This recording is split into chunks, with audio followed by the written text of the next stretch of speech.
Thank you everyone for tuning in. We're really excited to talk today. We're going to be talking about diversity in recruiting, and specifically, we're going to talk about how sales and marketing tactics can be used to help with recruiting, really your overall quality, but a special focus on diversity. So before we go into a deep dive, I just want to take a step back and give you guys an idea of what we imagine, how we imagine that this could be useful for people in the audience. So first, we're going to discuss this one core concept, and our main claim is that recruiting and marketing can use the same processes for success. And more than that concept, we're going to give some concrete ideas, a gang of anecdotes, our fails and successes from what we've done. But the idea isn't to give you all of those things so that you can do exactly what we did. Really, we want to give you some ways, get just some examples of how we were creative and used our own resources. And so really the best thing for you to do is listen. And if one of them seems interesting to you, you should try it out and see what happens, because that's what we do. And our agenda is pretty simple today. We're going to spend most of our time on the presentation, and at the end, we'll have time for questions and answer. So you can ask me or Tyler any question about anything that we talk about today. Yeah. So I'm Malia. My full name's Malia Jones, and I'm the fellowship coordinator at Less Annoying CRM. And you might not know what the fellowship is just yet, but I promise we'll talk about it later, and my title will make sense. Yeah, and hey, I'm Tyler. I'm the CEO of Less Annoying CRM. My brother and I started the company back in 2009. So we're not going to spend too much time talking about ourselves here, but just to set the stage for what our experience has been with recruiting and diversity. So you don't even need to know what a CRM is for this talk, but what you do need to know is we are a bootstrapped software company. Bootstrapped meaning we have not raised money from investors. So that means our hiring is based on how much money we're making in revenue, because that's the only money we have. So this is our revenue graph over time. You can see probably right around 2014 is when the money started getting real enough that we could start hiring people. When my brother and I started doing that, I was embarrassingly naive at the time, and I was like, okay, I don't think I'm racist. I don't think I'm sexist. We're going to have like this diverse utopia. It's going to be amazing. And then reality set in that not being racist is not enough to build a diverse team. And so what we're going to talk about in this talk is the beginning of 2017, which is when we realized, okay, we've got a problem. Things are not going the way we thought they would, through where we are today and kind of the tactics that we've used along the way. So let's put some actual numbers on this. In 2017, when we realized we had a problem, first off, we are a small company. I admit it's very, very small sample size, but pretty obvious that out of a company of 12 people to have no Black employees, that's not great. And if you zoom back, we'd hired 16 interns to that point, 0 of whom had been Black. And I don't have exact numbers on this, but pretty much every person who applied for any of those jobs, also pretty close to 0% were Black. That's not great, right? This is not as simple as like, is our interview process biased or something? Something was fundamentally broken here. And then on the engineering team, out of the 4 people on the software engineering side, all 4 were men. All 6 interns we'd hired were men. And again, almost everyone who had ever applied for the position, they were all men. So if you're familiar with this famous picture from the internet, this is basically what our software engineering team looked like. No offense to these guys, but we didn't really dream of our company picture looking that way. And so we knew that something needed to change. So then we're going to step into today. And I just want to, again, acknowledge that we're still very small, which means our sample size is still very small. So just take that into account with numbers. And then also, we're still not where we want to be. So we don't want to give you guys the impression that we have it all figured out, but we have seen progress made, and that's worth noting. So out of our entire company today, 3 out of 19 of our employees are Black. So that makes us 16%, which is a lot better than 0%. We obviously still have a lot to go. And then possibly more exciting than that is recently when we've been posting job applications, more than 50% of the people applying were from underrepresented groups. And this is really important because it's one thing to say who are the people that are working at the company and like throw all these numbers to what we've hired, but What we saw from this influx in applicants is that we're fundamentally changing how we're recruiting. And it seems like we're putting ourselves in a position to succeed in the long term. And then another thing that has gotten significantly better, Tyler just said that our engineering team was 100% men. And now it's 50% men. And then it's the other 50% are women and then non-binary folks. So again, progress. We still have a lot of ways to go, but we're doing stuff. So we're gonna pause, and like all good Venture Cafe presenters, I have something to ask you guys. So prepare yourselves. So I told you guys that we would talk more about the coding fellowship later, and it's obviously later. So I'm very biased because I was once a coding fellow myself, and now I run the program, but it's a great program. And pretty much we pay people $1,500 a month to come in and allow us to teach them how to code. We provide mentorship. We bring in people from the industry. There's actually one of our speakers here on this call right now. But we bring people in from the industry so that our coding fellows learn what it's actually like to work here. And then we even teach about like our own business practices. So by the end of the summer, coding fellows have a really great opportunity to have a foot in the door to start a career in the tech industry if they want to. This is like the quickest description I've ever given of the coding fellowship, but it's open to anyone who identifies as Black, as a woman, or from any underrepresented group in tech. And if you, if someone in the audience is interested, or you know someone that's interested, or especially if you know a group of someone that might be interested, I'm inviting you to talk with me and Tyler after this talk during Q&A. And then I'm also going to add my email into the chat. Please, if you're interested at all, email me. I'd love to talk. Usually we do coffee, but we can like do virtual tea or something. And then also there's the link to just apply to the coding fellowship if you're interested in that as well. So thank you. All right, thanks, Malia. So now we'll get back to the actual presentation here. Okay, so the key thing we're talking about once again is that every audience is a funnel. All of the techniques that businesses already understand about marketing and sales apply just as well to recruiting. So what exactly do I mean every audience is a funnel?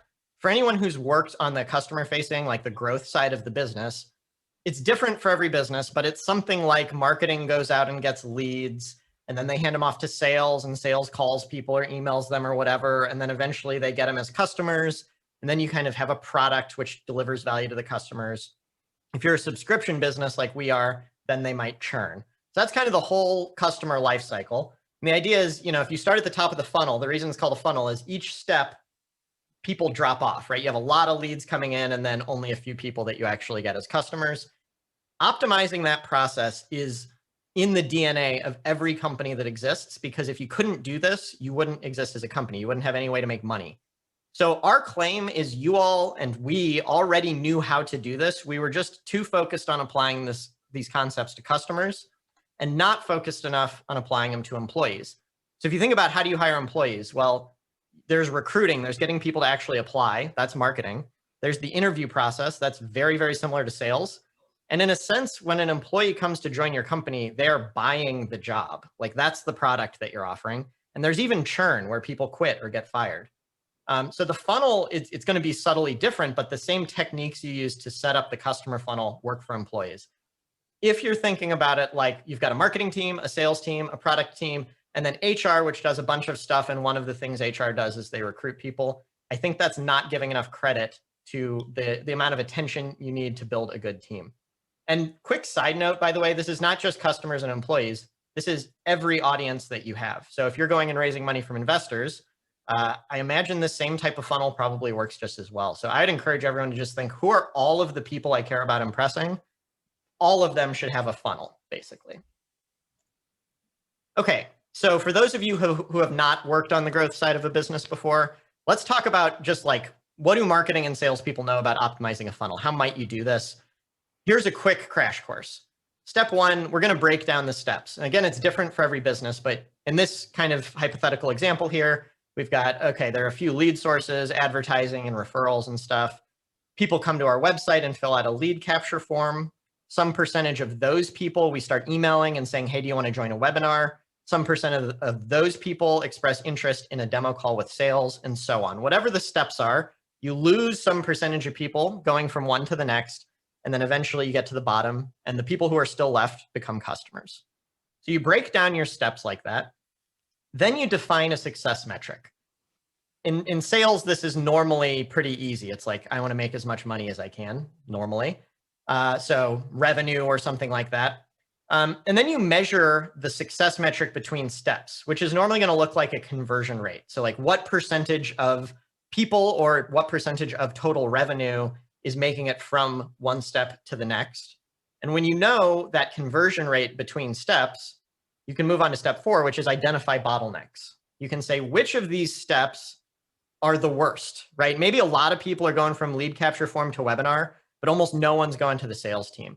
It's going to, again, be different for every business, but you can look at it and you can really clearly tell what needs your attention the most. It's wherever people are dropping off. And then that brings us to the final step here, which is to experiment and iterate to fix your bottlenecks. So the specific tactics will vary a lot on like what are your actual problems that need to be fixed. But one way or another, what every marketing professional and every sales professional has done here is they say, we're just going to try a million things. Most of them won't work. Some of them will. We're going to double down on the things that worked, and we're going to iterate on the things that didn't work. We're going to make changes until eventually they do. So I rushed through that really quickly, but that's how sales and marketing professionals handle a funnel. Guess what we're doing next? Yeah, we're pretty simple people. So if you take a look at this graphic, it looks almost identical to the one that Tyler just showed you. The only thing that's different is the content. And that's because Tyler's was a sales pipeline and ours is a recruiting pipeline. So basically that first step that he mentioned, breaking down the steps, is what we're going to do right now. So the first step that you need to think about is how are you getting applications? How do people know that you're hiring? So those are those top 3 arrows that you guys see: the career fairs, the online listings, the referrals, whatever you're doing to let people know, hey, come and apply for my job. That's going to be your top of the funnel. Once people get through the top, they just start going down further down the funnel. So they apply, they go through your interview process, which might have like the phone screening and then in-person interview. You give them an offer, and then they accept the job. And lastly is this part of retention, which is where most people really want to get. And basically you have this, these longstanding employees that you want to keep. But honestly, that's a whole nother conversation. So I'm just gonna like wrap that in a bud really quickly. Pretty much retention is just how do you help people stay confident and succeed in the job once they've gotten the job. So again, Tyler said that this was step 1, break down the steps. We just did that pretty quickly. So next up is defining a success metric. So when Tyler did this for customers, he said the main thing that we want to do is usually like make money. So it's really easy to make it a number, but we're talking about recruiting and we're specifically talking about diversity. So it's not just going to be that easy. Really, your success metric should be based on a diversity issue that you already have. So for example, it might be, we need a higher percentage of employees to be Black, or we need a higher percentage of employees to be women. It's a problem and you need to make progress on it. So if you're not sure where to start, like basically this slide and probably the whole rest of this presentation is us showing you how to not be overwhelmed. And it's really just being strategic. So if you're not sure where to start, we suggest that you compare your company with the surrounding community. And if you get overwhelmed after you do that, you might find that you're not diverse in a lot of ways. The way to refocus that is to look at the top priorities. So what are the biggest discrepancies? That's where you should start. Many companies will find that women and Black people fall into this category. Just about everywhere you go, the population is going to be about 50% women. Every office that you walk into is not 50% women. So if you're not there, that's a place to start. And then St. Louis specifically, it's not like this in every city, but if your business is here in St. Louis, the city and county are 30% Black. So again, if your office is not 30% Black, that's a place for you to start. So then you might say, okay, now I'm nervous about starting. What do I do now? I know I have these problems. Before you get started, the first thing that you should really pay attention to is don't lump all diversity together. And the main reason for this is just different folks need different things. People trust differently, people have different backgrounds, and all these issues are different. Like Black issues are different than LGBT issues, which are different from immigrant issues. And it's just kind of foolish to lump everybody together. And then we haven't even talked about intersectionality, which is basically just meaning like different people fall under multiple places where they're disenfranchised. So just lumping them together really sets you up for failure, and you'll probably just end up serving nobody in the same boat. So yeah, just understand that people are different. And then the next thing is, again, I just want to re-say, pick 1 or 2 areas to improve. Again, you want to avoid overwhelming yourself because that's just unproductive. And what we really want to do is make a better team. So like stay focused.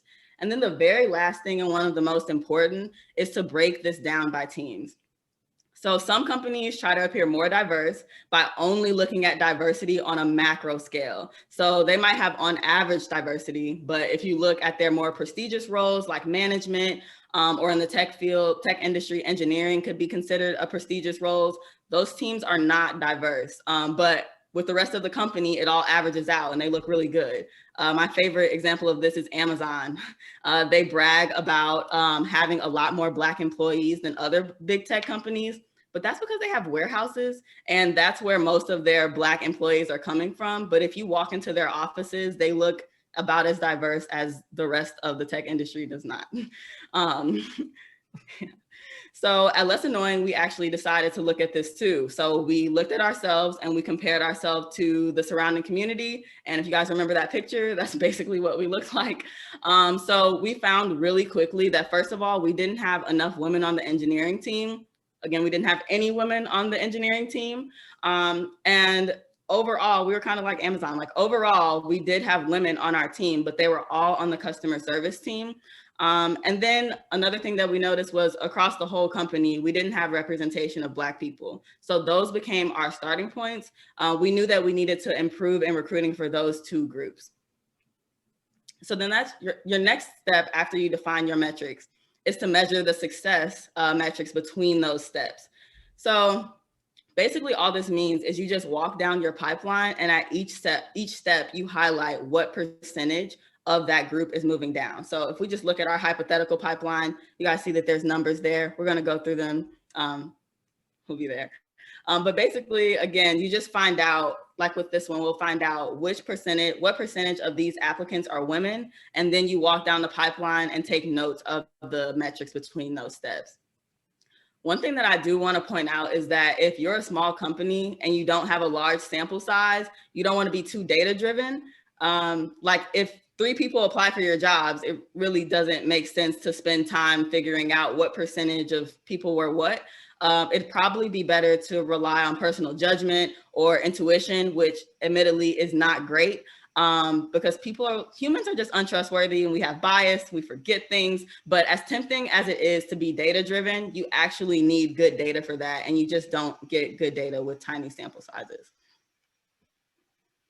Cool. So now that we've kind of mapped out the pipeline and figured out what the success metric is and figured out where that stands in each position, the next step again is to identify bottlenecks. So if you look at this hypothetical example, 2 things really stand out to me.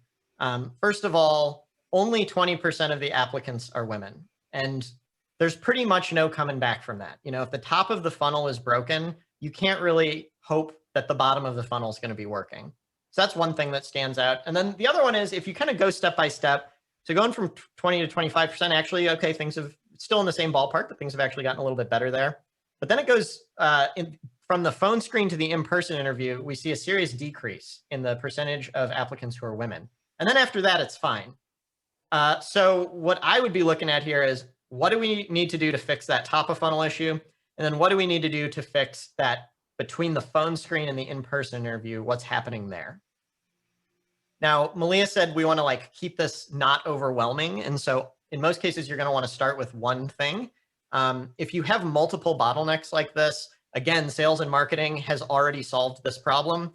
The normal rule of thumb is start from the bottom and go up. That's because there's a thing called a leaky bucket problem. If you have leaks in your funnel, it doesn't make sense to invest a lot of resources into getting more leads in the top because they're just going to leak out the bottom. Instead, you start at the bottom, you optimize up, And then once you've got all the leaks taken care of, then you can start pouring more leads in. In our case, that wasn't an option. We just didn't have enough data. So if you don't have data, sometimes you have to start at the top of the funnel. Again, this is also how startups do marketing and sales. Like, you can't optimize your churn rate if you don't have any customers, for example. So we started at the top and said, well, what do we need to do to get the applicants to mirror kind of the demographics that we think would be appropriate at this company? Okay, so we've gone through the first 4 steps. We kind of rushed through that. Sorry about the speed here. But this is the one that really all the work goes into. And that is, once you've identified the bottlenecks, what do you actually do about it? So what we're going to do is just go through a bunch of ideas, say some experiences we've had, and some things that didn't work. I'm going to start by talking about the top of the funnel problem. So this is not the leaky bucket one. We'll get to that later. This is, we think that the ratios of people applying do not reflect the surrounding community, basically. So there's 2 different ways this can happen. The obvious, or two things you can do about this. The obvious one is get more people to apply, and I'm going to talk about that next. There's a slightly less obvious one, which is get less people to apply. This seems kind of counterintuitive, and it's kind of a tough pill to swallow. But if your problem isn't total volume, it's just the ratio. Like, if you have a ton of people applying for all the jobs, but just a relatively low percentage of them are women, if you can identify which channels are particularly undiverse, just not recruiting from those channels is an option here. It's tough because you may say, well, we want to hire the best people and we want every single applicant we can get. But the reality is, with diversity and equity, if all of the oxygen is being sucked up by overrepresented groups, there just isn't enough opportunity for people from underrepresented groups, and you need to make that opportunity. That's what we realized for ourselves. So it kind of hurts to take the hit of not recruiting from channels that otherwise seems to be working, but it's a really good way to make progress pretty quickly on this, actually. So what did we do in our experience? First of all, we were recruiting a lot of software engineers. I mean, a lot. We had hired 4, but for us, that was a lot. We were really doing what every company does, looking for computer science majors. Problem is, only 20% of computer science majors are women. Across pretty much every school, it almost doesn't matter where you go. So if we're only hiring computer science majors, there's really no hope to have adequate gender diversity on the dev team. So just recruiting less from there, and we'll get in the next step to, okay, so what did we recruit from instead? The other one was, we were primarily recruiting from WashU. That's where I went to school. I think it's, again, a really common trap for startup founders to fall into, is like, it's comfortable, you already have connections there, just go back to your alma mater. The reality is, most founders went to schools that have their own diversity problems. So if we continued our focus just on WashU, we were setting ourselves up for failure here. So just reducing our focus on the channels we already had was step 1. Then there's the more obvious side, which is, okay, now we have to go out and find new channels. This is just classic sales and marketing again. One thing I want to highlight is, you can't just hope you're going to get better results from your existing channels. If you keep going to the WashU career fair and only 5% of the applicants you're getting are Black, maybe you can print out a different banner and change things, but probably it's not going to move the needle a whole lot. You have to do something different. And it's just classic marketing. What do marketers do when they want more customers? They figure out who their audience is, they figure out where their audience is, and then they figure out how to go reach them there. So what did we do in this case? Well, first, I mean, a lot of things, but just a couple examples. If we're doing less recruiting at WashU, there are a lot of schools in St. Louis that don't have the same diversity problems that WashU does, Webster, UMSL, and so on. So we just spread our resources out a little bit more. We do still recruit at WashU. It's just not our whole focus anymore. We also, when we do recruit at WashU, instead of saying we're just going to hire computer science majors, we partnered with a student group there called WICS, the Women in Computer Science. So now, even though we are still recruiting from the same school, because the channel's different, over 50% of the computer science applicants we get from WashU are women. So, the specifics are going to vary based on your situation, but just like marketing and sales, you just have to figure out where people are and go meet them there. A couple notes on this. And again, I'm sorry to sound like a broken record. This is just normal sales and marketing stuff that people have known for decades. First of all, when you're building a new channel, you have to hustle. If you work at a company that already has marketing figured out, you look at the marketing and there's like hundreds of leads coming in and it's this really well optimized funnel already. It never starts out that way. I can say, as like kind of the marketing person on the early days of Less Annoying CRM, you have to fight for every single lead in the early days. You have to do stuff that won't scale long term. Like, I'm going to call this person up. I'm going to do anything I can. I'm going to give the white glove treatment. That's how you get the flywheel moving. So that's true just with all recruiting. The next thing I want to say, though, is like specific to diversity, what we learned is how important trust is. So me as a white man, when I walk into a startup applying for a job, my assumption is I belong here. I fit in here. I'm not going to get screwed by interacting with these people. What we found is that people coming from underrepresented groups, by and large, have different experiences in their pasts. They've been discriminated against, harassed. They felt like it's a toxic environment where they weren't included. If that's how most tech companies are, and that is how most tech companies are, you have to build trust, and trust always takes a long time to build. So I think that's just about showing up every day and doing it. As I said, we started this at the beginning of 2017, so we're 4 years in, and we're still years away from being where I think we need to be, but progress does start to build up over time. And then the final thing here is we found that when hiring people from underrepresented groups, being able to provide more mentorship is a huge leg up. If you think of privilege and diversity sort of being interconnected, people who have more privilege are going to have had more opportunities in their past to use at your company. So if people didn't have those opportunities, the more mentorship you can provide, the better. If you can open up your hiring channels to very, very entry-level employees, it dramatically expands the pool of people you can hire.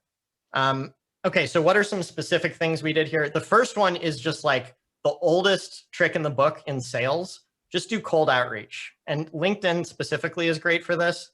It sounds obvious when you hear it, but like if not enough women were applying for our dev positions, what's stopping us from just going on LinkedIn, searching for people who have the qualifications we're looking for, and reaching out to the women in that group? I'm not talking about quotas and saying, oh, we're only hiring women or we're hiring someone because they're a woman. I'm just saying, obviously, the women who know how to code were not aware of our job or something. They weren't applying. So we just went out and made them aware. We said, hey, we've got a job. Why don't you give it a shot? It worked like amazingly well. Next up here is Launch Code. So I think we all probably know Launch Code, but they teach people how to code and then you can hire them. The reality is someone coming out of Launch Code is not going to be as polished as a 4-year computer science student. They're certainly not going to be as polished as someone who already has experience, but that doesn't mean they're any less talented. So basically just being able to commit the mentorship to Launch Code hires is a really great way to find talented people. And then finally, the coding fellowship. Malia mentioned this, that it's how she initially got connected with Less Annoying CRM, and now she runs the program.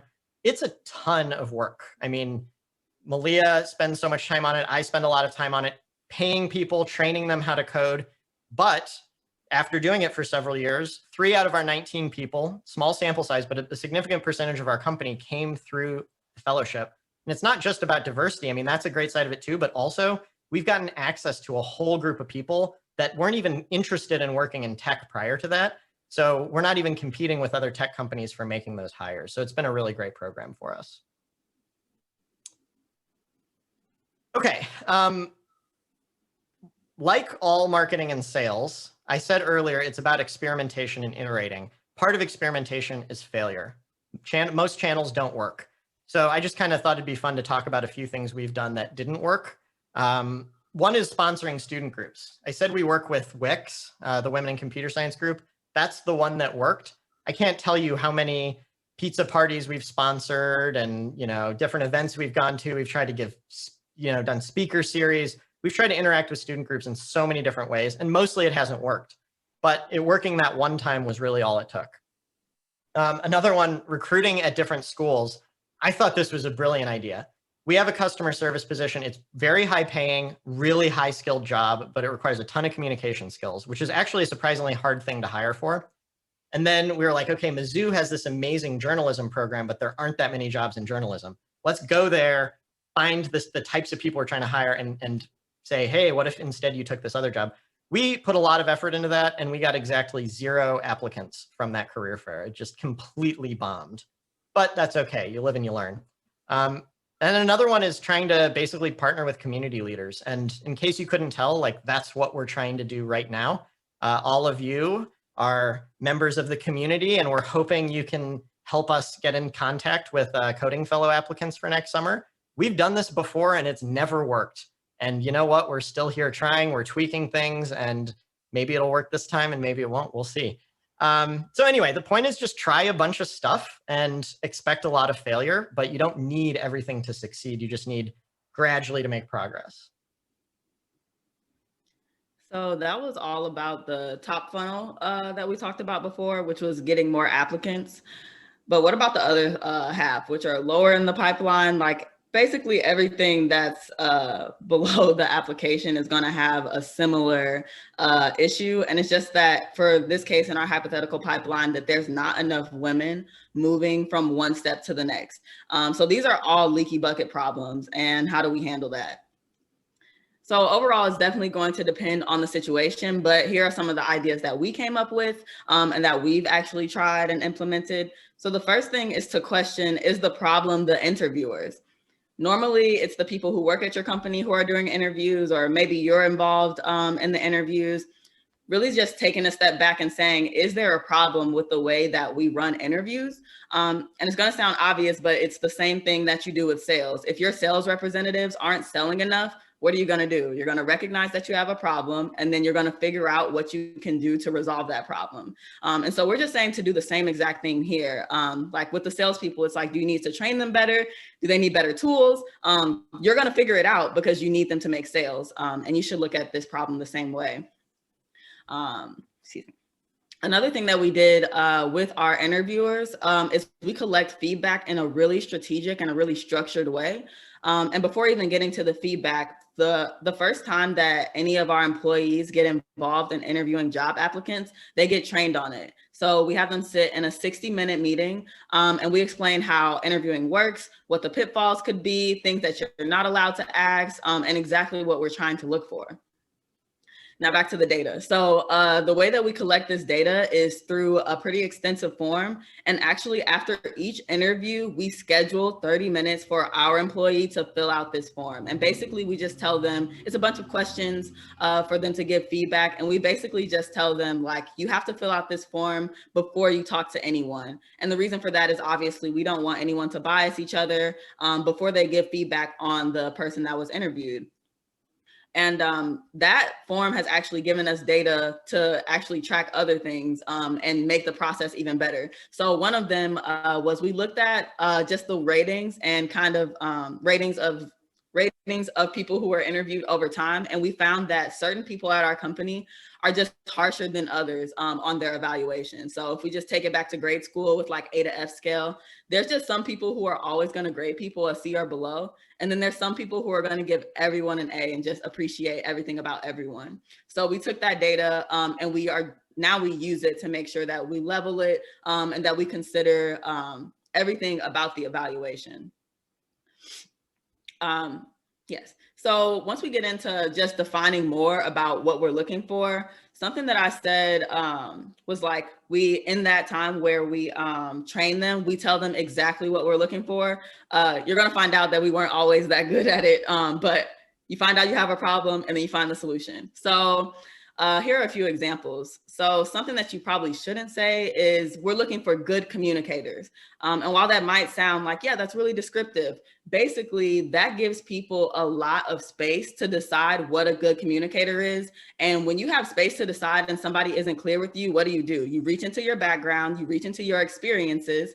And so for example, if you have a white man who got an English degree from a prestigious university like WashU, whose degrees are very steeped in white culture and English grammar and a very particular way of speaking and writing, they might interview someone who is a great communicator but speaks in a different dialect or just has a different communication style. And they might say like, oh, this person isn't a good communicator.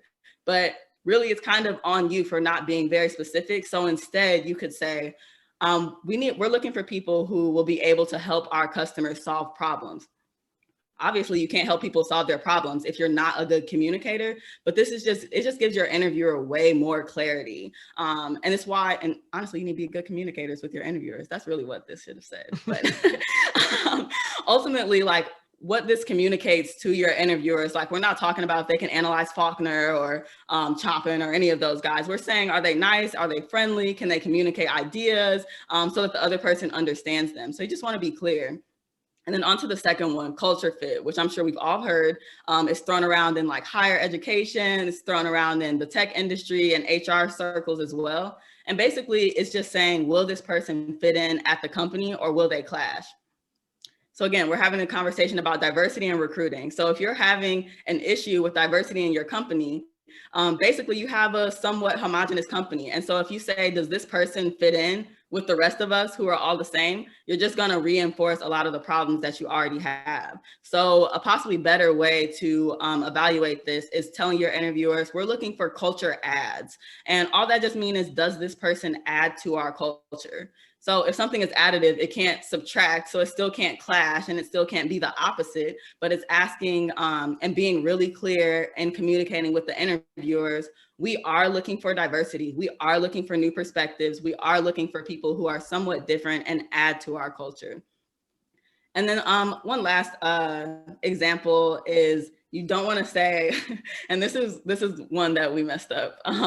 So you don't want to say just fits company's values. So the story behind this one is, on that form that I talked about, one of the questions was, do they fit the company values? And someone at one point said, hey, I don't know what our company values are.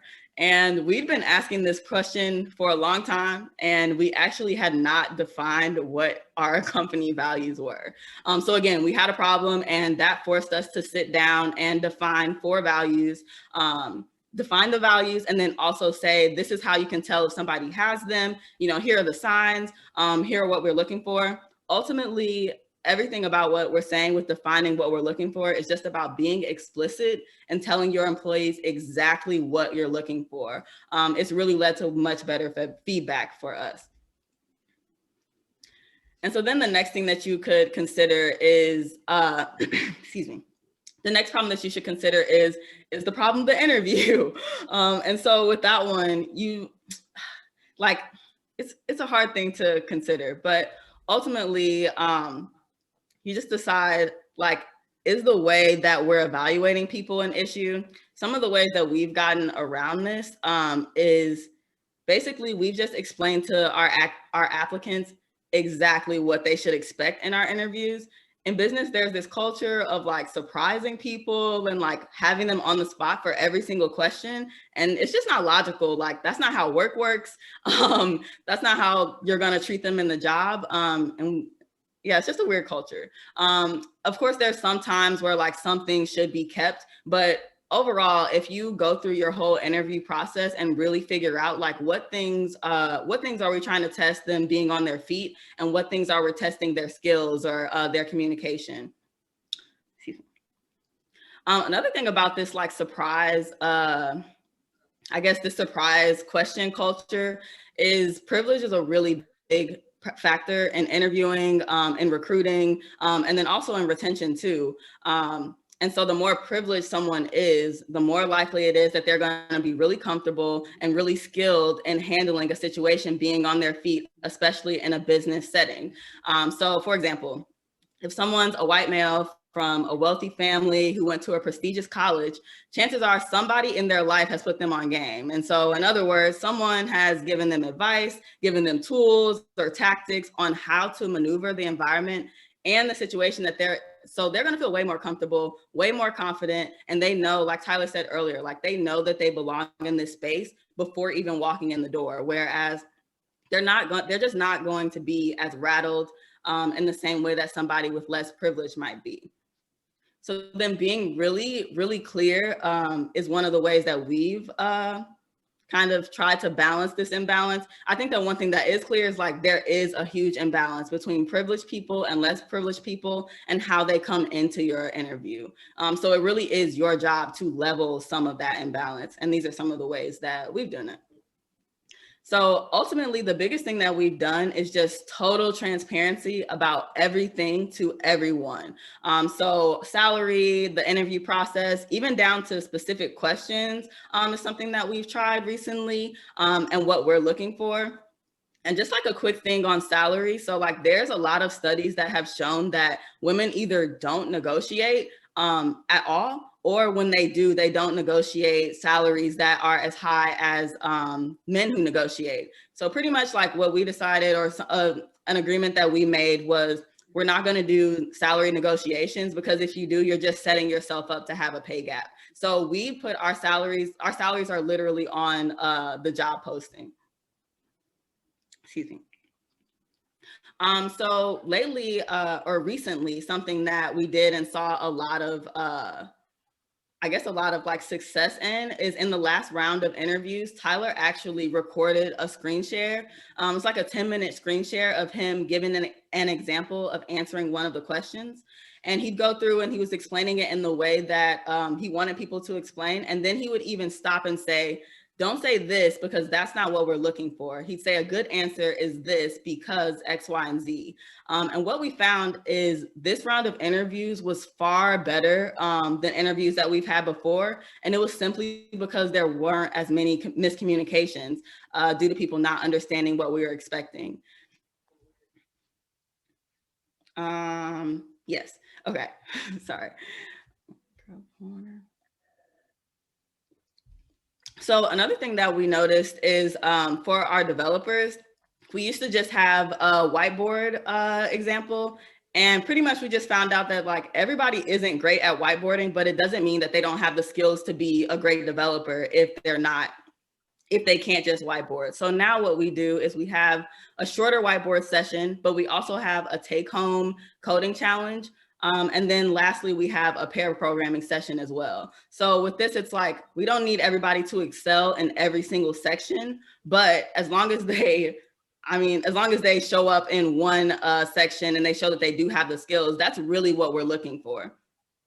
And then lastly, for everyone, this was a big one that we did, which was just changing our writing sample. We used to have for our customer service team, we used to have this writing sample that just said, submit a paper that you've written before that you're proud of. But we found that this was really skewed towards college students because they have tons of papers that they've written recently and that they're really proud of. But for say like someone who is either not in college, who never went to college, or someone who went to college and took time off from work, it just puts them at a disadvantage. So we had to step back and say, okay, well, maybe we'll just do a writing sample that everyone has to do. But we didn't stop there. We even thought about what the prompt would be. We tried to think about a prompt that made it to where like background wouldn't matter. And basically that just everyone could be able to come through in it. So what we ended up deciding on is describe your favorite article of clothing. And really the reason is like everyone has clothing. Everyone has a way that they can shine. Everyone has a way that they can be themselves in that. And they're really, while background can influence what they write, it's not going to hinder them or make someone else's better just from their background. So maybe it still isn't perfect, but we're moving through it. So lastly, Venture Cafe is full of entrepreneurs and people who aspire to be entrepreneurs, and then the people who want to work for those entrepreneurs. And basically what we're just telling you guys is to hustle like your business depends on it. Again, sales and marketing, if there's an issue, you're going to be out of business. And so you're going to figure out you're going to address that problem and find solutions to it. Ultimately, just to give a final summary of everything that we're saying, like any business that exists right now has figured out how to get their sales and marketing funnel working. And if you're a founder, you know, and if you're not, you should go and talk to your founder or someone that was there in the beginning, and they'll tell you that it was really hard in the beginning. It took a lot of effort. It took a lot of time. They had to try a bunch of different things, and many of them failed. It's right. We're not saying that it's easy. We're not even done, but what we have seen is like literally, if you put in the effort, if you put in time for strategy, and if you just keep tenacity and creativity and problem solving in the mix, you will see results. And if you don't, the same way that if sales weren't there, then you would fail. You need to look at if you don't have a appropriate mission, if you don't have an appropriate system for recruiting diverse populations, that's a failure. Like, period. Like, end of discussion. That's a failure, and it's not acceptable. It shouldn't be acceptable for your business. So just treat recruiting and diversity in that same way. Yeah, you fix it. Yeah. Go on to the next one. So it looks like we have about 15 minutes left for questions and answers.